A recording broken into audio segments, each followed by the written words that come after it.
Bismillahirrahmanirrahim. Assalamualaikum warahmatullahi wabarakatuh. Waalaikumsalam warahmatullahi wabarakatuh. Halo, selamat pagi anak-anak ibu yang hebat. Apa kabar kalian semuanya? Pagi, Bu. Pagi, Bu. Baik, alhamdulillah. Alhamdulillah baik. Baiklah anak-anak ibu, sebelum memulai pelajaran pagi ini, ada baiknya kita berdoa terlebih dahulu. Dan ibu meminta salah satu siswa untuk memimpin doa. Baik teman-teman, sebelum kita memulai pembelajaran hari ini, terlebih dahulu kita berdoa dimulai. Berdoa selesai. Baik, terima kasih Ayu Puspitasari. Oke, baiklah anak-anak, Ibu akan mempresensi terlebih dahulu. Apakah ada yang tidak hadir anak-anak hari ini? Hadir semua, Bu. Alhamdulillah, bagus sekali anak-anak Ibu rajin ya. Nah, anak-anak, agar kita lebih semangat lagi dalam pembelajaran hari ini dan menanamkan semangat jiwa nasionalisme, kita akan bersama-sama menyanyikan lagu dari Sabang sampai Merauke. Oke, sudah siap ya? Ibu hitung. 1, 2, 3. Dari Sabang sampai Merauke,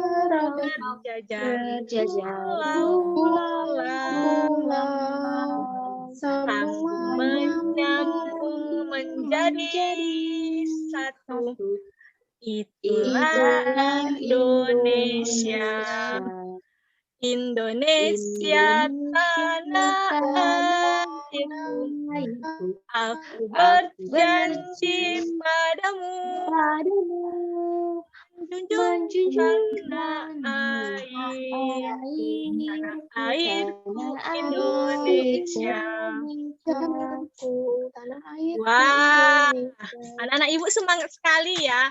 Oke anak-anak, sebelum itu apakah anak-anak sudah menyiapkan buku, pulpen, dan LKPD untuk pembelajaran hari ini? Nah, jika kalian sudah siap, Ibu akan bertanya terkait materi minggu lalu. Adakah yang tahu minggu lalu kita sudah mempelajari materi apa? Saya, Ibu. Oke, Askia. Tentang gagasan pokok, gagasan pendukung, dan sifat-sifat bunyi keterkaitannya dengan indera pendengaran, Ibu. Ya, benar sekali.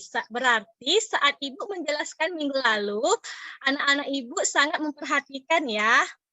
Nah, untuk hari ini kita masuk ke materi tentang gagasan pokok, gagasan pendukung, dan bentuk kerjasama dalam keberagaman suku bangsa Indonesia. Nah, sebelum Ibu melanjutkan materi, Ibu ingin bertanya, ada yang tahu tidak mengapa kita harus menjalin kebersamaan dalam keberagaman walaupun kita berbeda suku, agama, budaya, dan ras? Saya, Ibu. Saya, Bu. Ya, Elza, silakan. Menjalin kebersamaan dalam keberagaman itu sangat perlu, Bu, karena kebersamaan membuat setiap rakyat Indonesia bisa menjalin hidup dengan rukun dan tentram walaupun memiliki banyak perbedaan, baik dari segi agama, suku, bahasa, maupun budaya. Ya, benar sekali Elza. Nah, anak-anak, untuk itu kita harus tetap saling rukun walaupun kita beda agama, beda budaya, maupun beda ras ya. Untuk itu, Ibu ingin salah satu dari kalian untuk membacakan sebuah teks tentang perbedaan bukanlah penghalang dengan lantang dan teliti. Ada yang mau? Saya, Ibu. Iya, Firanika. Perbedaan bukanlah penghalang. Tidak seperti biasa. Hari Minggu ini, sekolah terlihat ramai. Hari itu, semua siswa diminta datang ke sekolah untuk menghias kelas masing-masing. Hari Senin akan diadakan lomba menyambut Hari Kemerdekaan. Bapak Kepala Sekolah berpesan, tiap kelas harus terlihat unik dengan kreasi anak-anak. Udin dan teman-teman sekelasnya juga datang ke sekolah. Pembagian tugas membuat hiasan telah dilakukan Udin dan teman-teman di hari Jumat yang lalu. Menghias kelas merupakan tanggung jawab bersama. Pagi-pagi, hampir semua siswa di kelas Udin sudah hadir. Hanya Edo dan Marta yang belum terlihat. Edo dan Marta sudah meminta izin pada teman-temannya untuk hadir terlambat. Mereka harus pergi ke sekolah minggu di gereja untuk melakukan ibadah pagi. Udin dan teman-teman lainnya tidak keberatan. Sebelum ke sekolah, Udin dan Siti mampir ke rumah Edo, lalu ke rumah Marta untuk mengambil bahan dan hiasan kelas yang telah disiapkan. Udin dan teman-teman memahami bahwa hari Minggu pagi merupakan waktu ibadah bagi Edo dan Marta yang beragama Katolik. Perbedaan waktu dan cara beribadah tidak menghalangi niat kerja sama mereka. Siang hari, sekolah semakin ramai.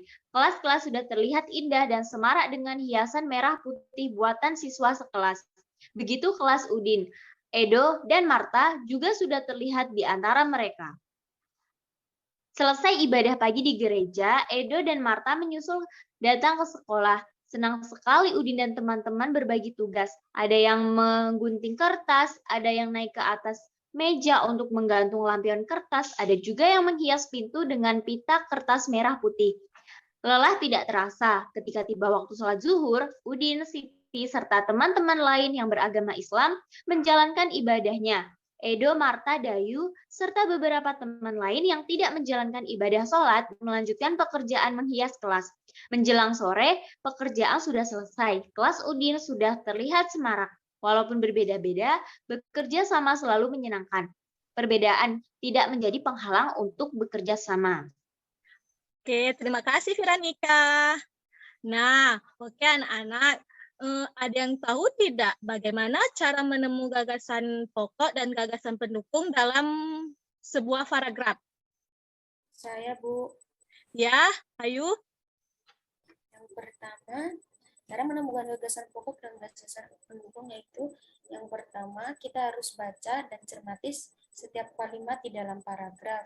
Terus langkah kedua, identifikasi ide atau kata benda atau subjek yang mendominasi paragraf tersebut. Langkah ketiga, tentukan satu kalimat mana yang paling cocok menjadi kalimat utama. Dan langkah terakhir yaitu temukan gagasan pokok dalam kalimat utama tersebut. Itu, Bu. Ya, benar sekali. Terima kasih Ayu Puspitasari. Oke, anak-anak, untuk itu, untuk lebih memperjelas tentang gagasan pokok dan gagasan pendukung, Ibu akan menjelaskan kepada kalian. Oke, gagasan pokok adalah ide atau hasil pemikiran utama dalam sebuah paragraf. Setiap paragraf memiliki gagasan pokok dan gagasan pendukung. Baik gagasan pokok ataupun gagasan pendukung sama-sama disajikan dalam bentuk kalimat. Kalimat yang mengandung gagasan pokok disebut sebagai kalimat utama. Nah, perlu kalian ketahui ya anak-anak, dalam satu paragraf hanya terdapat satu gagasan pokok. Nah, biasanya gagasan pokok juga disebut sebagai gagasan utama, ide pokok atau ide utama, pikiran pokok atau pikiran utama, inti paragraf atau inti masalah, dan juga topik utama. Ciri-ciri gagasan pokok yang pertama, mengandung topik atau inti dari permasalahan. Yang kedua, sering diulang dan ditekankan pada sebuah paragraf. Yang ketiga, berdiri sendiri karena merupakan kalimat lengkap. Dan yang keempat, memiliki arti makna yang jelas. Yang kelima, biasanya juga merupakan sebuah kesimpulan paragraf, sedangkan yang terakhir terletak di akhir, awal, dan campuran yang ditandai dengan kesimpulan. Nah, sedangkan gagasan pendukung adalah ide-ide tambahan yang menjelaskan dan mendukung gagasan pokok dalam sebuah paragraf. Gagasan pendukung terletak pada kalimat-kalimat yang mendukung kalimat utama. Biasanya nama lain dari gagasan pendukung juga disebut gagasan tambahan, ide pendukung atau ide tambahan pikiran pendukung atau pikiran tambahan, paragraf penjelas atau topik uraian. Nah, ciri-ciri gagasan pendukung ada 4. Yang pertama, bersifat khusus. karena berisi penjelasan dari gagasan pokok. Yang kedua, terdiri dari beberapa kalimat. Yang ketiga, mengandung contoh, data maupun pernyataan sebagai pendukung. Dan yang terakhir, tidak dapat berdiri sendiri. Jadi anak-anak, gagasan pendukung itu tidak dapat berdiri sendiri, anak-anak. Hal tersebut karena pada kalimat penjelas merupakan bagian saling terkaitan, sehingga jika dihilangkan kalimat tersebut, sulit untuk dipahami. Nah, oke. Kan sebelumnya Ibu sudah memberi kalian LKVD di dalam grup WhatsApp. Untuk itu, Ibu ingin kalian secara berkelompok carilah gagasan pokok dan gagasan pendukung dari teks yang berjudul Perbedaan Bukanlah Penghalang. Untuk menemui gagasan pokok dan gagasan pendukung ini, kalian harus membaca ulang teks tersebut. Ibu kasih waktu 5 menit sampai 6 menit cukup ya. Oke, apakah sudah selesai anak-anak? Sudah, Bu. Nah, untuk itu Ibu ingin salah satu kelompok membacakan hasil pekerjaan yang kalian temui. Saya, Ibu. Ya, Viranika. Pada paragraf 1, gagasan pokoknya menghias kelas tanggung jawab bersama. Gagasan pendukungnya yang pertama, tidak seperti biasa, hari Minggu ini sekolah terlihat ramai. Kedua, hari itu semua siswa diminta datang ke sekolah untuk menghias kelas masing-masing. Yang ketiga, hari Senin akan diadakan lomba menyambut hari kemerdekaan. Yang keempat, Bapak Kepala Sekolah berpesan, tiap kelas harus terlihat unik dengan kreasi anak-anak. Yang kelima, Udin dan teman-teman sekelasnya juga datang ke sekolah. Yang terakhir, pembagian tugas membuat hiasan telah dilakukan Udin dan teman-teman di hari Jumat yang lalu. Pada paragraf kedua, gagasan pokoknya adalah perbedaan waktu dan cara beribadah tidak menghalangi niat kerjasama mereka. Gagasan pendukungnya yang pertama, pagi-pagi hampir semua siswa di kelas Udin sudah hadir. Yang kedua, Edo dan Marta belum terlihat. Yang ketiga, mereka harus pergi ke sekolah Minggu. Yang keempat, Udin dan Siti mampir ke rumah Edo, lalu ke rumah Marta untuk mengambil bahan dan hiasan kelas. Yang kelima, perbedaan waktu dan cara beribadah tidak menghalangi niat kerja sama mereka. Untuk paragraf yang ketiga, gagasan pokoknya adalah siang hari sekolah semakin ramai. Gagasan pendukung yang pertama, selesai ibadah pagi di gereja, Edo dan Marta menyusul datang ke sekolah. Yang kedua, Udin dan teman-temannya berbagi tugas. Yang ketiga, ketika tiba waktu sholat zuhur, Udin, Siti menjalankan ibadahnya. Yang keempat, Edo, Marta, Dayu yang tidak menjalankan ibadah sholat melanjutkan pekerjaan menghias kelas. Begitu Bu, menurut kelompok kami.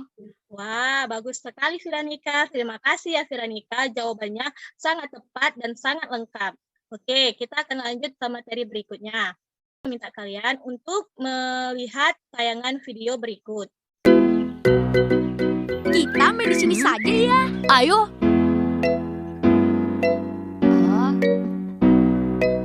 Kok sempit? Iya, meja gambar ini yang membuat ruangan ini menjadi sempit. Ya, terus kita main di mana? Di mana ya?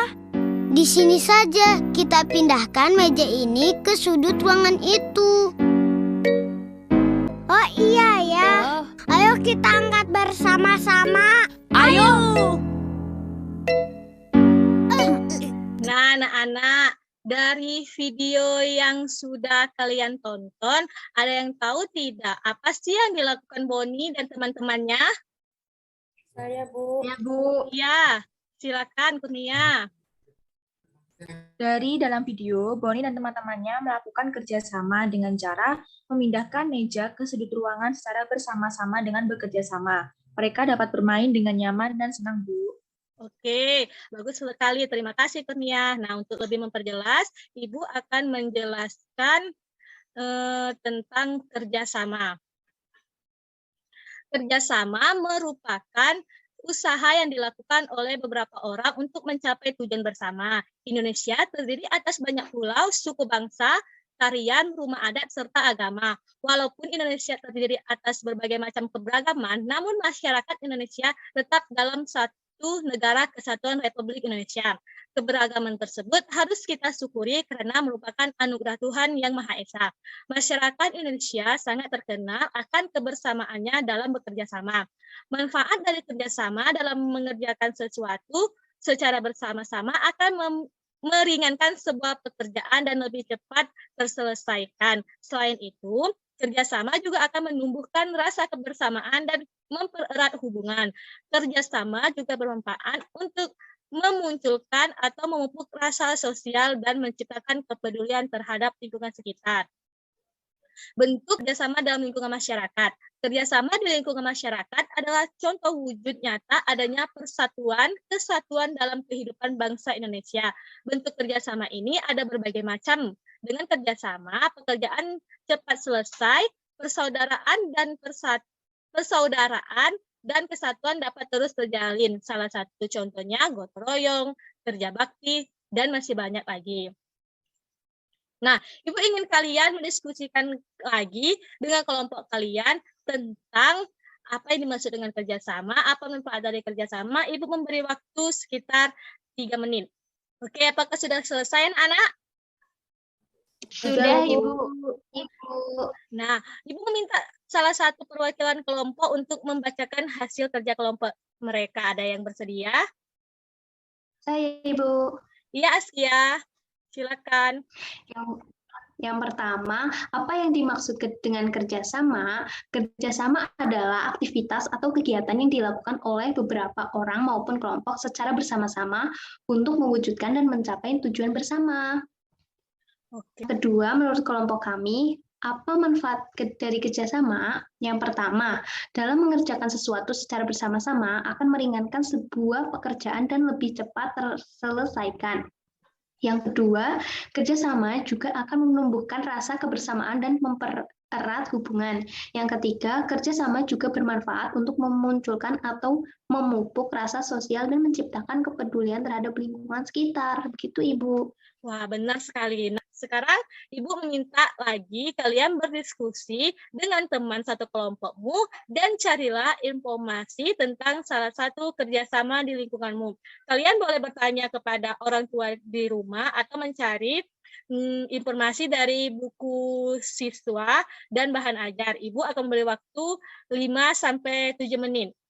Oke, apakah sudah selesai anak-anak? Sudah, Ibu. Oke, Sudah, Bu. ada yang mau mempresentasikan atau menyampaikan hasil pendapat kelompok kalian? Ya, Bu. Oke, Elza, silakan. Itu contoh kerjasama di lingkungan saya yaitu gotong royong. Gotong royong adalah suatu kegiatan yang dilakukan secara bersama-sama dan bersifat sukarela. Kemudian, contohnya itu kerja bakti membersihkan lingkungan, membangun tempat ibadah, membuat jembatan kampung, membuat pos ronda, mengecor jalan. Ciri-ciri dari gotong royong dilakukan bersama-sama oleh beberapa anggota masyarakat, tidak mendapatkan imbalan dan bersifat sukarela, lalu dilakukan untuk kepentingan umum. Kemudian yang bukan contoh dari gotong royong yaitu bekerja membangun tempat ibadah tetapi mendapatkan upah. Itu, Ibu. Oke, benar sekali, Elza. Oke, Ya. anak-anak, ada pertanyaan mengenai materi hari ini? Tidak ada, Bu. Tidak, Ibu. Anak-anak Ibu sudah paham mengenai materi pelajaran hari ini. Untuk itu, Ibu meminta kalian menulis di buku catatan masing-masing tentang pengetahuan baru yang sudah kalian dapat pada pembelajaran hari ini. Oke, untuk kelompok yang aktif, Ibu akan memberi reward di grup WhatsApp. Nanti bakal kirimkan ya. Kelas Ibu akan memberi materi untuk minggu yang akan datang, yaitu materi tentang memahami dasar gerak tari daerah dan menyajikan berbagai bentuk keberagaman budaya di Indonesia. Dan Ibu juga sudah memberikan link Google Form di WhatsApp untuk kalian mengerjakan soal evaluasi secara individu yang anak-anak. Jangan lupa kalian mengumpulkan terakhir hari Jumat jam 12 siang. Bagaimana, paham? Paham, Bu. Paham, Bu. Baiklah, jika sudah paham dan jelas, untuk pertemuan kali ini sampai di sini dulu. Sebelum Ibu tutup, Ibu meminta salah satu dari kalian untuk memimpin doa. Ayo. Saya, Bu. Oke, ayo silakan. Kita mengakhiri pembelajaran hari ini, terlebih dahulu kita berdoa dimulai. Berdoa selesai. Oke, terima kasih Ayu. Nah, anak-anak, alhamdulillah pelajaran kita pada hari ini sudah selesai. Untuk itu, Ibu akhiri. Wassalamualaikum warahmatullahi wabarakatuh. Waalaikumsalam warahmatullahi wabarakatuh. Terima kasih, Bu. Sama-sama.